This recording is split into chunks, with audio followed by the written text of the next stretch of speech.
I'm Nikki Larchar, and I'm here to share my TTC IUI IVF journey on growing our family. Now, I wanted to give a quick overview of what we've been through and where we're at now, and what we've got going on in the life of TTC, IVF, all of that good stuff. So me and my husband have been trying to conceive since May of 2019. We waited a full year till we were going to reach out to a medical professional for assistance. If you remember, there was this tiny little thing that happened, the pandemic, that shut down doctor's office, and it definitely shut down fertility clinics. So we weren't able to go to a doctor until September of 2020. And that's really what kickstarted our whole journey. They did their preliminary testing to check my blood, to check out my uterus, my fallopian tubes, my ovaries, etc. They did a sperm analysis for Jeffrey to just kind of see what's going on, to give us a good baseline of everything. Through all of that, the only thing that they found out was that I have a blocked fallopian tube. I have one blocked fallopian tube, my right side. And that was it. Everything else looks perfect on paper. My levels, everything from Jeffrey. So we have been identified as unexplained infertility. With a diagnosis like this, our fertility clinic suggested that we try timed intercourse, and timed intercourse with medication specifically. So timed intercourse is just what it sounds like. They time out when you're going to have, you're going to do it and you're going to go to appointments to monitor how you're progressing throughout your cycle, and they're going to help you ovulate. So for us, because we did medicated cycles, they prescribed letrozole, we had a trigger shot, and we tried timed intercourse twice, because the first time I ovulated on my right side, which is blocked. So it was just kind of like a trial run. Actually, looking back, that was really awesome to just have a trial run and not feel so much pressure on it. The second time I ovulated on my left, actually had two main follicles. So they had to give me the little, "Are you ready for twins?" talk. And I was like, yes, we'll take it. However many we can get, obviously. And that was unsuccessful. So we took some months off and then decided to graduate to IUIs. IUI is intrauterine insemination. This is where they're going to prep your uterus and your ovaries and make sure that you're ovulating. And then they are going to they're going to take your partner or your donor's sperm and do a little wash, make sure that it's looking all nice and it's easy to get to your little egg. And then you're going to go in for a procedure, and they're going to put the sperm in a little tube, stick it up your cervix into your uterus, and then hope for the best. So we did 2 IUIs. Those were unsuccessful.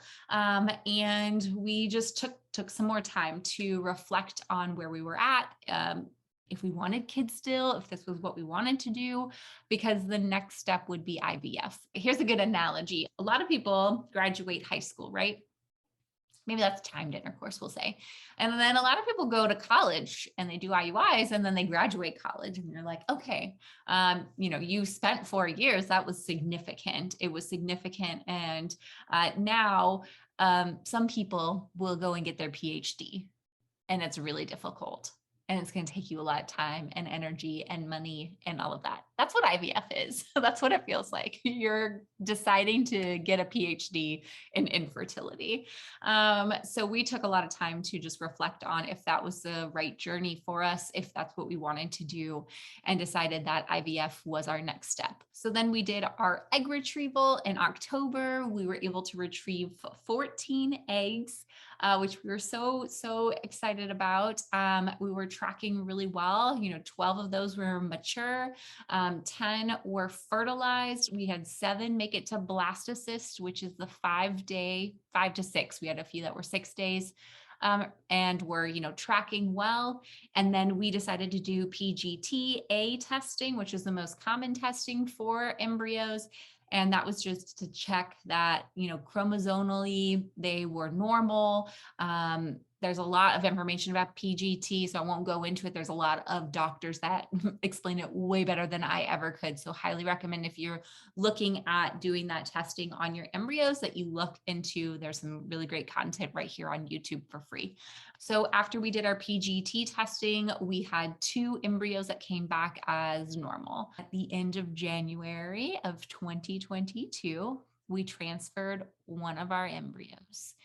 And right now, we are waiting to see if we're pregnant. So I have just a few days left in the longest 2-week wait of my entire life until we find out if I'm pregnant, or if we're going to have to make decisions on our next steps. So I am so excited to be sharing content here on YouTube. I have loved the community over on TikTok, but wanted a space where I could dive into different topics, really provide information and resources for anybody who's going through this journey. I know that content like this really helped me when I was going through this journey, and things are constantly changing in the TTC community. So I think the more content that we can have out here, the more creators we have that are talking about their stories. They are all so different.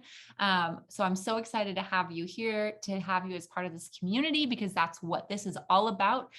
So I will always say, leave something in the comments. So right now, I would love to, in the comments, know what your TTC journey has been so far. Are you just starting out? Are you at the point where you're graduating to IUIs? Have you done IVF? Have you done multiple rounds of IVF? I want to know who you are, what you've gone through, what's your journey, because let's get to know each other and help each other. I'll say it, like and subscribe so that you can get new information as it comes out. And thank you all so much. Sending love and support your way as you go through this journey.